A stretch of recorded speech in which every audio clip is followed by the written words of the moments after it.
everybody, Raul here for Bass Musician Magazine, and today we have the extraordinary honor and pleasure of catching up with an old friend that we've known for the longest time. Bassist, both session and touring, educator, journalist, author of The Bassist and the Worship Team, musical director, producer, clinician, composer, you can see how many things I have, and bass musician contributor, Brent-Anthony Johnson. Yay!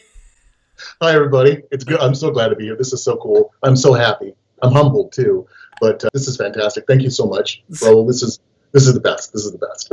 My pleasure, man. So anyway, as always, we always like to get a little bit of background all the way to the past. How did you get started on music and particularly on bass? Wow. Okay. So it was 1976. Okay. So that steps back for a minute. I was 11 years old, and I'd been playing drums with some kids in the neighborhood. Their little projects we were getting together. I grew up in a place called the Quad Cities on the western end of Illinois on the Iowa border, right outside the Mississippi River. And there was a lot of musical activity, a lot of sports, a lot of music. It was very, very active. Demographically, it was very, very well presented across the thing. So we had, Latin bands, we had R&B, we had funk, we had rock, we had country. And I just got started because I've always dug the bass. I just always dug the bass, and the sound of it, sounds like Earth, Wind and Fire, the Brothers Johnson, bands like Slave, bands, the old before there was this. There used to be this division in music, where there's distinctly black music, distinctly white music, distinctly Latin music, and because of the area I grew up in, I got a chance to hear all of that, and I even heard music from Asia and things of that nature, and just really fell in love with it. At the same time, I'm listening to our heroes. I found out at a very, very young age. When I bought my bass from a local music shop there, I met this very tiny man with very long hair. His name was Dennis Neal. And Dennis was probably 5'4". He was a Berkeley guitar player guy, played bass as well with a pick, was really into Chris Squire and cats like that. Mm-hmm. And I'm actually left-handed. Not predominantly. I kind of go back and forth. I would say I'm ambidextrous to a large degree. Okay. But I was really into Hendrix and things like that. And I was like, okay, I wonder if I can do this. And I went into a music shop, and this little guy walked up to my dad and I and said, "You don't want to get a left-handed bass. They don't make them. You have to special ordered. So just get a right-handed instrument, and you'll be fine." And da-da-da-da-da. It was this weird little conversation that went down. And I went back to him later after we purchased an instrument for lessons. I brand new on the instrument. He's trying to show me roundabout and these songs. I'm like, Yeah. But it was fascinating. It was fun. He was so small that when he played his 335, it looked like an acoustic. Wow! But he was really, really fun to relate to, and he wasn't intimidating in any way, shape, or form. He's originally from South Carolina, so had this really kind of cool Southern accent. Mm-hmm. He was talking to me, and hey man, it's all good. He introduced me to like Allman Brothers and just music. Back in the day, then it was like, what do you want to play? What are you listening to? So I ended up exchanging music with him, and he was giving me albums. I was taking literally albums to my lessons and showing him things I wanted to learn. And then he moved on, and I ended up getting with another couple of players. That same year, I was 11, and I'm walking through the hall. It was junior high, considering I was right around the junior high or so. I'm walking down the hallway, and the band instructor, his name was Ray Warner. I'll never forget it. I'm walking down the hall, minding my own business, and when you're in that situation, if a teacher calls you, it's like, ooh, Yeah. And I stopped and I turned, and he said, "Come here for a sec." I went into his music room, and he pulled out this. It looked like maybe a half-size instrument, and he said, "Can you play? I hear you play bass." And I said, "Yeah, I have a bass guitar. I've been pounding on it and trying to learn things." And he says, "Can you play this?" And I don't know. I'd never really played one seriously. So I approached the instrument and played, and he said, "Okay, you're my bass player." Nice. I don't even know what that means. So we went through that process. He said, "Do you want to take this home and try to learn how to play it?" I said, "Sure." So that's kind of how things got started there. And of course, at that time, my blue collar parents weren't terribly, terribly supportive. So I ended up doing a lot of sneaking around, leaving things here and there. Would leave the bass at school, but I would try to get there early and play it. And I really fell in love with it, and it just kept going on from there. really that's what happened. So I kind of fell into it. I had really been into martial arts before then, and I just kind of liked the discipline of practice, Mm-hmm. you know. And so having something to practice, I think, without other people, because I was also kind of a shy kid, or I wouldn't say withdrawn, but certainly was more interested in my own activities than, hanging out with a group of people. Yeah. So this allowed me even more of that solitude. So that's what I ended up doing, and applying my practice sort of regimen to this new thing, and finding things out. It just grew and grew and grew and grew and grew and grew. And there were bands, like I said, there were bands in my neighborhood, and the older guys. And it was kind of a way for me to hang out with some of the older dudes and kind of show this or that. I remember by a certain age that there were songs that you had to learn how to play. Mm. I mean, in the neighborhood, playing as a musician. So again, junior high, I learned Sir Duke, the tunes like Sir Duke, and I was the kid who could play Sir Duke, and they, oh, okay, well, So by the time I was 14, 15 years old, I was playing in school and also playing out on the street with cover bands. Yeah. And I remember being scared to death when it came to learning a certain song, and I'm trying to remember the name of the song, because the bands I was in at the time were playing like Toto's "Hold the Line," pretty rudimentary stuff, but it had to groove. Yeah. So I became very conscious of being able to groove a line, and then I began playing in a rock band with some other friends of mine, and learning about that sort of thing. So we were playing like Def Leppard, tunes like "Wasted," that little intro line. I was doing that on bass as well. Mm-hmm. It's like, oh, I can. Okay, cool. And it was all very, very positive. And then, of course, around school, guys and girls, girls started to realize, hey, that guy plays in a band. That guy plays music. That guy. So out on the band shell in town here and there, I'm there playing with some of the older guys, and they're there with their mom or dad or whatever it is, and they're, oh, that, so I became someone who was identified by that thing. I guess the coolest thing that happened in the midst of all that, though, there were just myriad cool things that just told me that I was supposed to do this in some way. When I was 15 years old, I was taking lessons from a gentleman at a local music store in town there, and we had a great lesson. I think I picked up one of my pawn shop jazz bass, things. I used to go to pawn shops and raid them, and just, I picked up early instruments like SD Curleys, and there was the Ibanez that was like the Eagle or whatever that was. It looked like a jazz bass sort of thing. I've always been attracted to that. But I was picking up things here and there, and I had a couple friends that we would swap instruments out, and I don't like this one. I remember at one point having a Guild 302. Wow. There's things I wish I'd kept. And so at 15, I went in for a lesson with this gentleman, and we finished our lesson, and he informed me that he was moving back to, I remember distinctly, Baltimore. His wife was a nurse and had been there in the Quad Cities. They finally got a way for her to transfer back to where they were from, and they were leaving. And he said, would you mind taking over the student roster here at the store? And I was, I was really me. He goes, yeah, you're my best student. You know how to do certain things that other students don't know how to do, and you seem like a nice enough kid. You want to do that?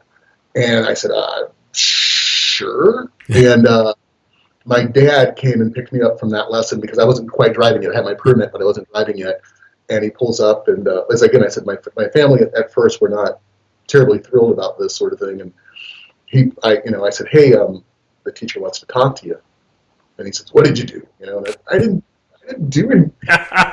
So I remember sitting in the car, looking through the plate glass window of the music store, and the teacher talking to my dad. And you can't hear anything, of course, so you got this. And I remember my dad doing this. And so he gets back into the car, and he's like, well, I guess he wants you to take over teaching his students. And at that time, it was 1979. Mm-hmm. At that time, lessons were $5 a half hour. So if you haven't, you can do the math there. That's $10 an hour. Yeah. If I'm not mistaken, minimum wage was under $3 to work at your local fast food restaurant, what have you. And I had friends that were doing that, and I was doing other stuff to just try to, be a kid and have a job. Yeah. I was working at a grocery store or something of that nature. And so through a series of events, I was able to, especially on Saturdays, weekends, as long as I kept my homework and as long as I did my things, I could teach for this $10 an hour. Mm-hmm. And I think my mom was making $10 an hour at the time, as far as that goes. I wasn't working 40 hours a week, granted, but that was still really good money. And I was able to do that for a number of years. And by the time I think I graduated from high school, I was just known as a bass teacher. I played in bands around town. I drifted into recording some music at a home studio at that time with some friends. So there was a couple of records out that I played on. And so by the time I went off to college in 1983, there it was. That's what I was doing, as long as I could get that kind of work. And I always maintained another job. My parents were very strict. They would say, you got to work, you should get out there and work. All the kids work. So I go work. And I always taught, in addition to that, there was one situation in my life where I was teaching at a grocery store that was across the parking lot from another music store in my hometown. And on my lunch break, I would go over and teach a lesson. There you go. So, yeah, it was that kind of thing that was going on. And that allowed me to buy instruments and strings and, that kind of thing, amps. So that just kept me rolling, and that's what I did all through college and et cetera. So it just maintained. So that's kind of how things got started for me. And along the way, I picked up some pretty cool gigs with some notable players and some things of that nature regionally, then, and certainly in, other parts of the country that I've lived in. And there it is. Nice.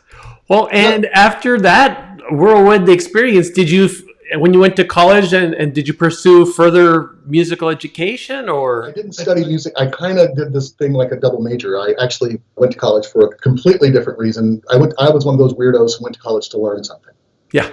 So I didn't really pursue a career per se, but I was able to study music, well. And there were a couple of other schools in the town I went to college in Mount Vernon, Ohio, back in the 80s. And there were some other opportunities there. There was a couple of colleges that allowed some exchange and some things of that nature. And I got to meet some of the local people. And so, yeah, it was just pile it on. That was where I finally took piano lessons or keyboarding and things of that nature. I was able to learn a little bit about composition through that experience at school. But I wasn't studying music as a predominant major at all. So I did end up getting a scholarship for a very prestigious school out east. And I went out there, and just weird things happened, and I ended up getting a gig, and so now I pursued that, and that was where my first tours started to happen and things of that nature. So yeah, it's very varied. I found myself teaching for colleges and things of that nature, like Naropa and University of Colorado Boulder, University of Colorado Denver, as a contract guy, just because I happened to be in a band with someone. Wow. And around the Denver area. Back in '87, I moved out to Boulder, Colorado, and ended up spending more than 20 years out there living, just playing in that scene. Great players. Of course, there was the GRP contingent. The whole light jazz thing happened. I met a lot of great players, really, really good players who were from that area. Denver is very rich as far as the cats that come out of there. Mm-hmm. You had a lot of producers there. You had a lot of great studios there. I mean, Colorado Sound and some of the other studios I ended up recording tracks for are just state of the art. They were just really, really cool. And people would come to Colorado, to record because it's cool. Ended up working for the great Dick Darnell out there. And there's my session uncle, the guy who got me into the scene out there, is a drummer named Larry Thompson, who's played for everybody. And so he wanted me to be his rhythm section mate when we played for a number of artists. And so that brought me into that sort of situation. Of course, Red Rocks is there. Always shows at Red Rocks if I'm playing some band that was decent. You can find yourself in a gig at Red Rocks and all over the Denver area, the Bluebird and these places and the Boulder Theater, and some of the people I was able to play with there and to make music with there. It's a phenomenal thing. And I was just always applying what I'd learned. Yeah. So I ended up, playing for the Boulder Playhouse. What was that theater called where they did plays? I ended up working for them and some other theaters around Denver, just basically reading down plays and things of that nature. I've done I've done a lot of that. I've done a lot of theater gigs. And, if I had a student who showed a lot of promise and was really getting into that sort of thing, I would pass that gig on to them when I left. And so that there began this legacy of helping people with their careers and things of that nature. And of course I had endorsements and clinics, and it's a very varied scenario. Back in 95, I was working for college, university called Naropa University. It's right in Boulder, right by University of Colorado, Boulder. And they had an incredible music staff and an incredible master's series program and guest artist series. And I got to meet Bobby McFerrin, Robin Ford. I took master classes with B.B. King, and just that sort of thing is what was going on out there. Proud to have been a part of all of that. And meanwhile, I'm reading down plays at the local playhouse and doing those sorts of things. And I'm doing sessions. And I think I wrote my first 3 books when I was doing that back then, way before there was a real internet as far as that goes. Yeah. And it was all hand scale stuff, and it was all text, and I wrote those, and then the school in Naropa sold them for me and allowed me to just kind of move on and keep going. And artists would show up and say, "Hey, I'm going to make a run, a 2-week run, a 9-day run, a 12-day run. We're going to go out to the West Coast and run down the West Coast and play these shows." Yeah, I'll do it. Of course I'll do it.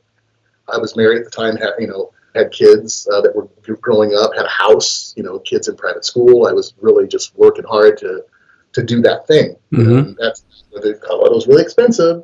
So it was a matter of seeing if I could do it. And then in the 90s, early 2000s, it was Mayor Wellington Webb. The mayor, he would bring in, the Denver Broncos would have a 2-day party.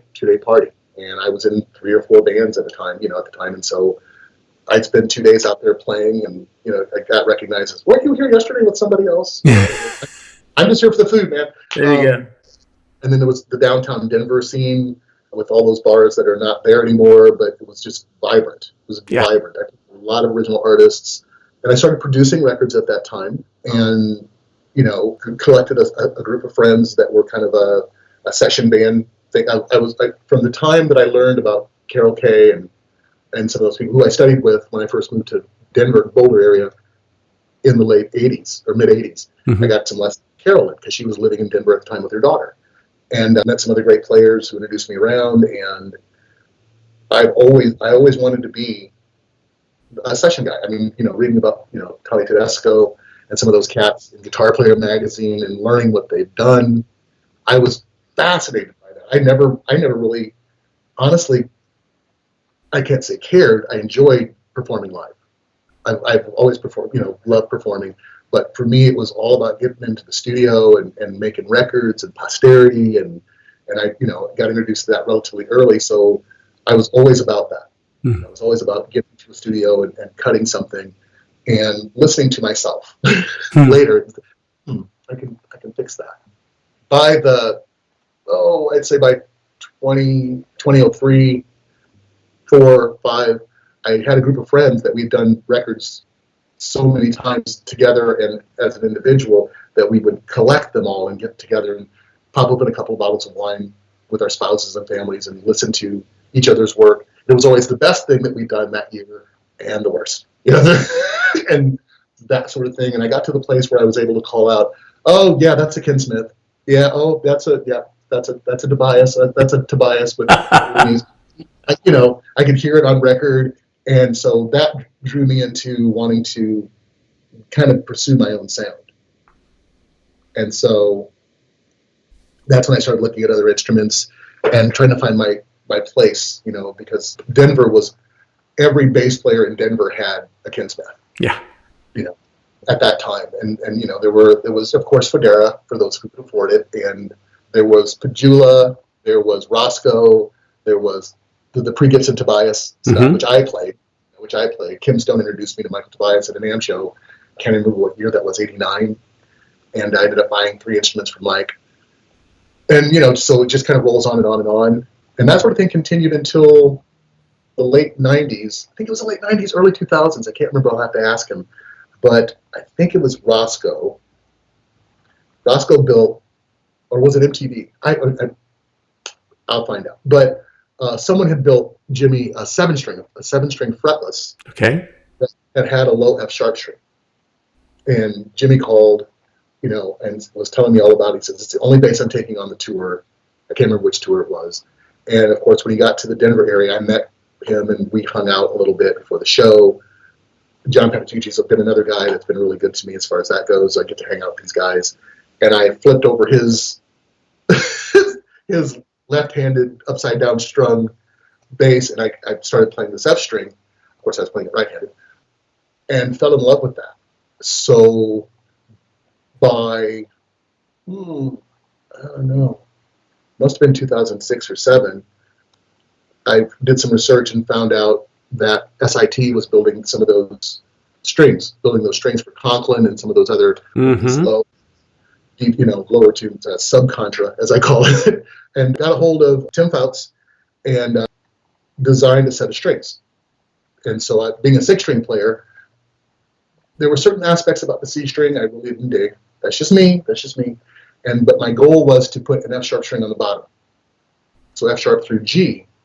And so by the end of the first decade of the 2000s, I got that together. I think what was happening is I was at a music store. I'd been playing 6 exclusively and even teaching my students with 6. And I had all these students buying 6-string basses, whatever.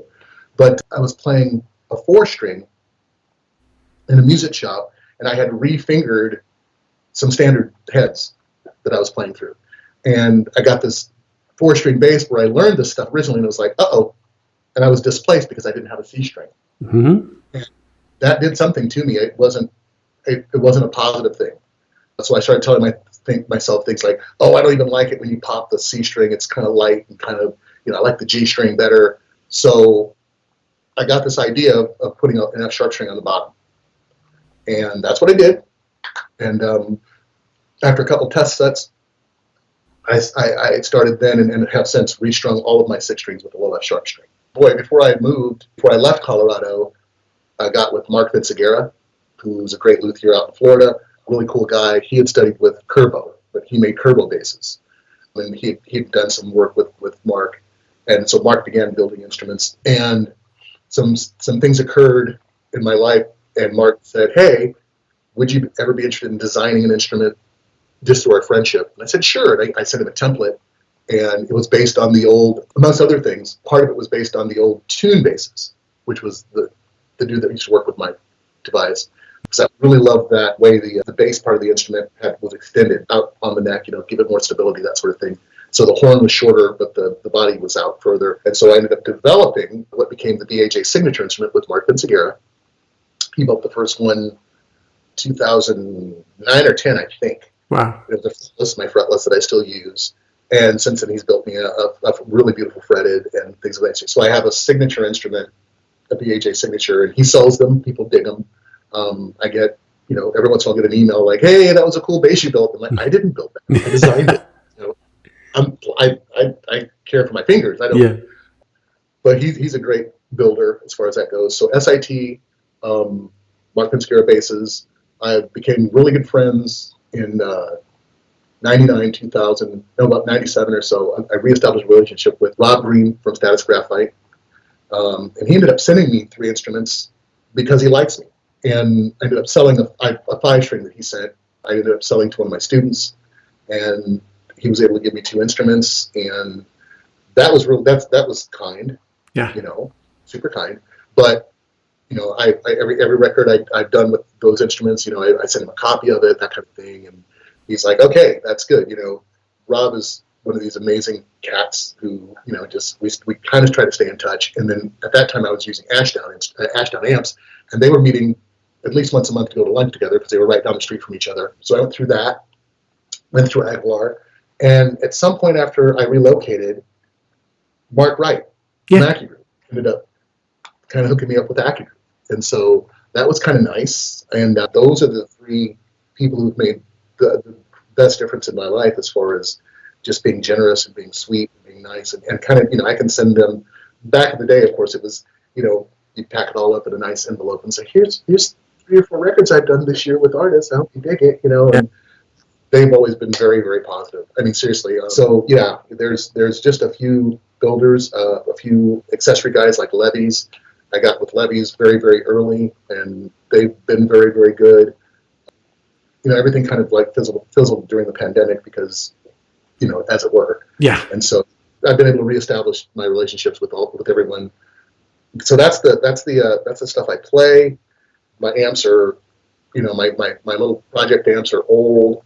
I've got a few friends who are collectors and dealers, and things fly through very much like instrument builders, especially now that China's kind of flared up here in the last 5 years or so. I had some Chinese guys sending me instruments saying, hey, review these for us. And of course, then it's impossible to send them back, because it's just, Oh, yeah. But I remember, of course, back in the day in the 90s when Ibanez was doing that. Yeah. And Yamaha was doing, So throughout the years, there's instruments that kind of cycle through, and there's instruments that you lose.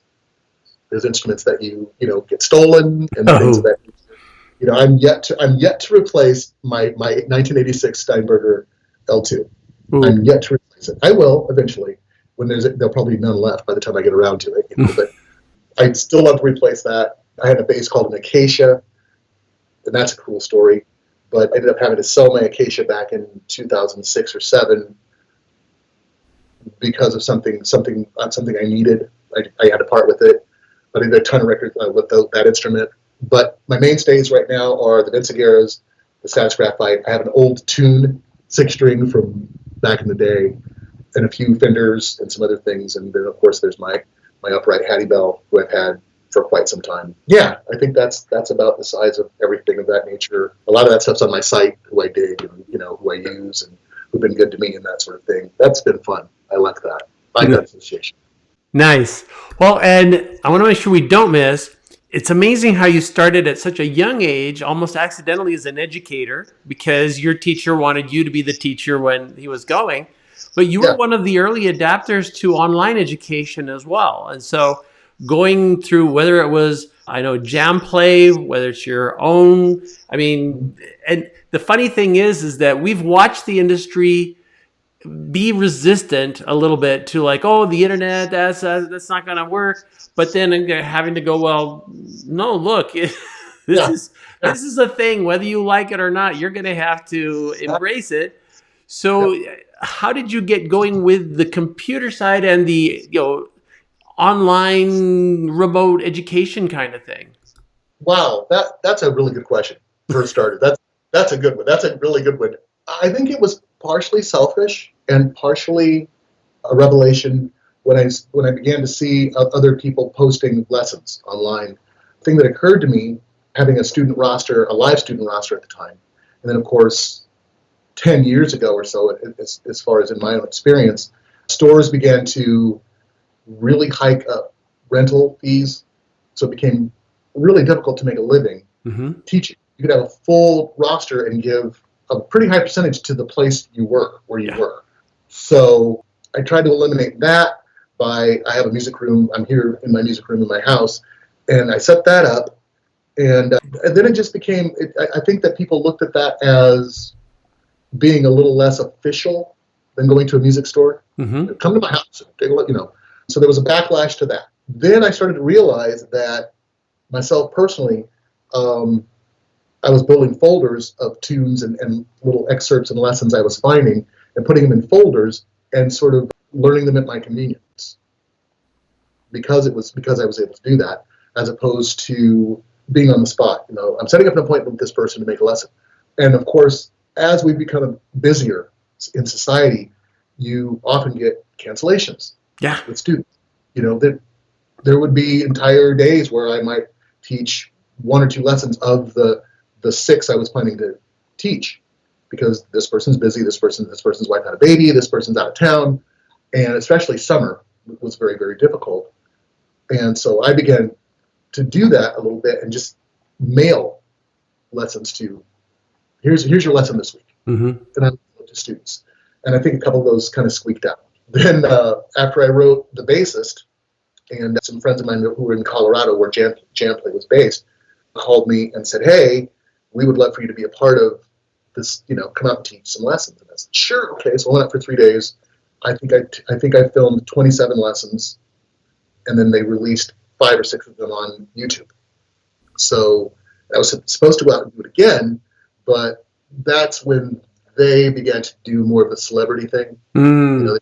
These, bass player celebrity guys out who, it wasn't about their playing as much as it was about their celebrity. I'll put it that way.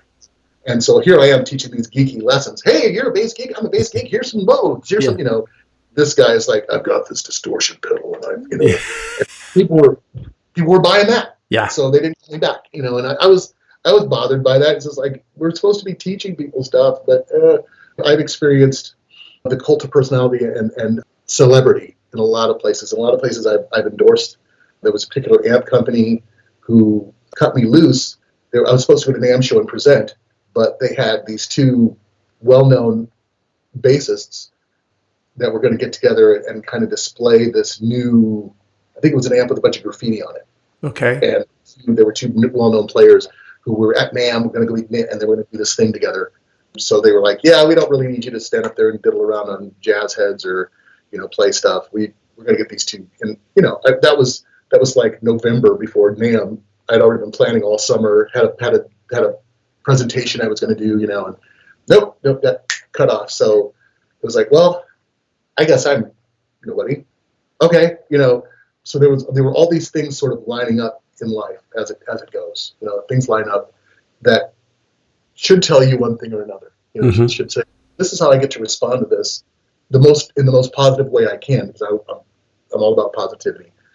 And I realized that students, it would be easier for a student, as it was for myself as a student, to take a lesson at my convenience and not have to set a time. Because my life began to get busier too. My kids were growing up. Both my kids were swimmers, so we're traveling around the team, and so my weekends were shot a lot, and things like that. So instead of going through the makeup phase, I was just sending lessons, little clips to people, and just realized, this might be easier to take a lesson at your own convenience. And so that's what this new site is about. It's a subscription site, and you can just go. There's a menu for all the lessons that are available at the moment.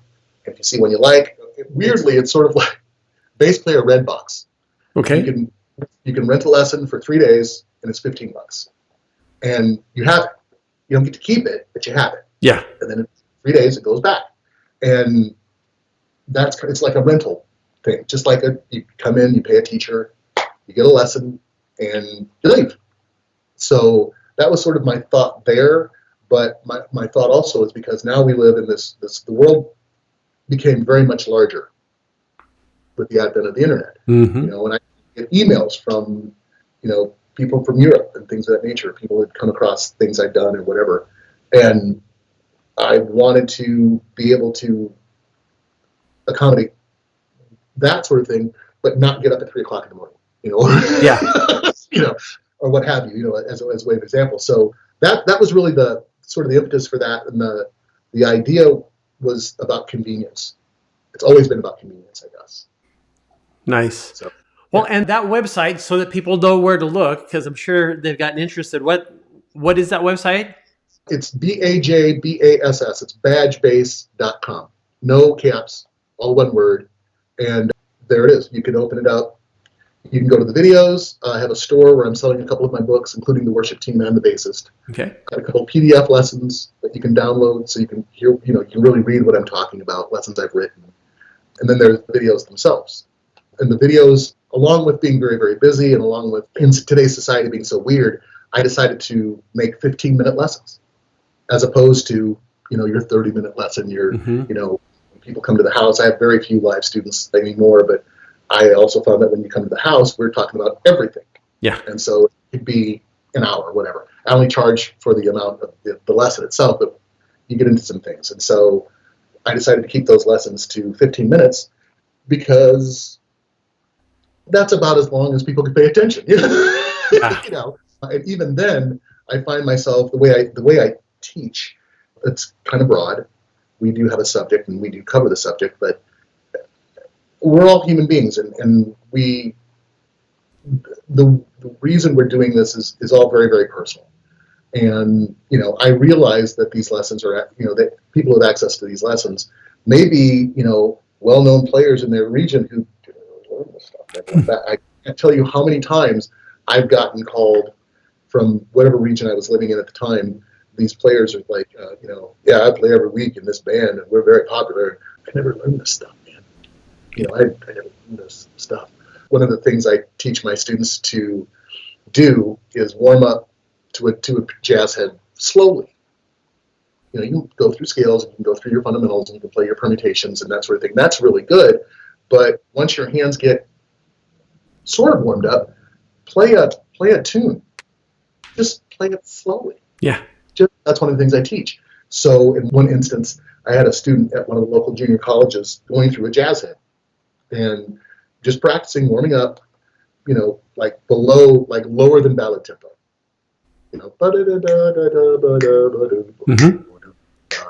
Just get all the string skips in, get all the articulations, do the thing. As a student, this is how we, and I have always done that. I've always warmed up to stuff like that too, once I felt I was able to not cripple myself. Yeah. And the teacher at the college, the guy over the jazz band, and I'm saying, hey, that's so-and-so. And my student said, yeah? Where'd you learn that?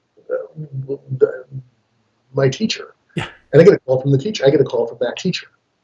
Hey, man, you're teaching this stuff? And I'm like, yeah.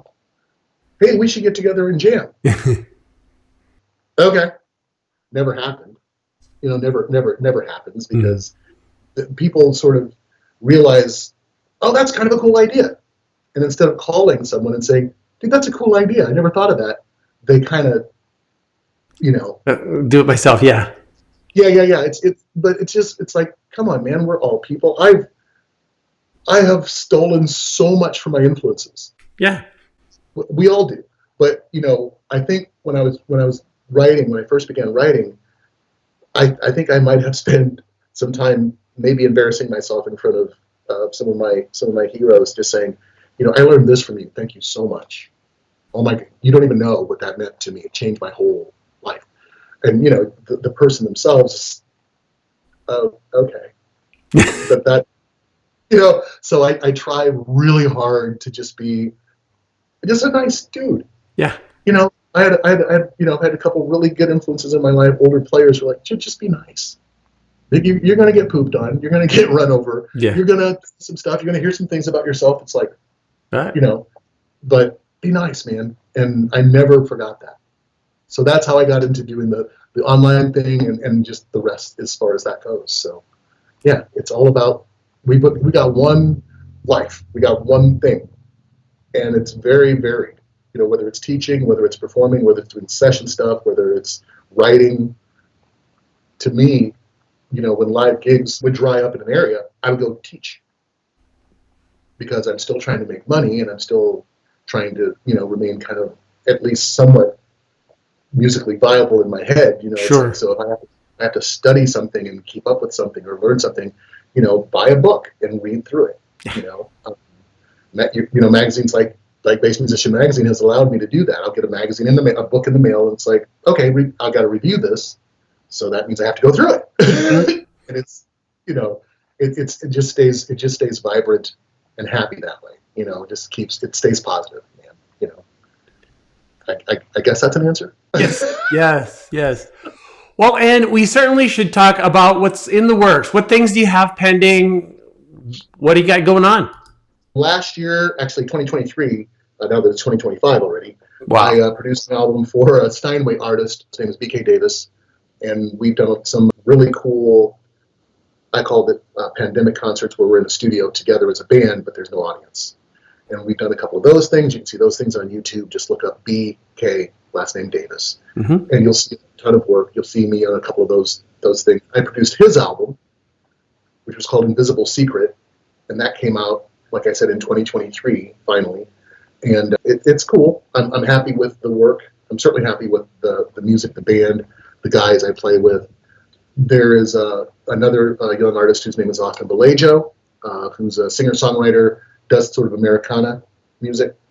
And Austin grew up in the area where I'm from when I moved back, there.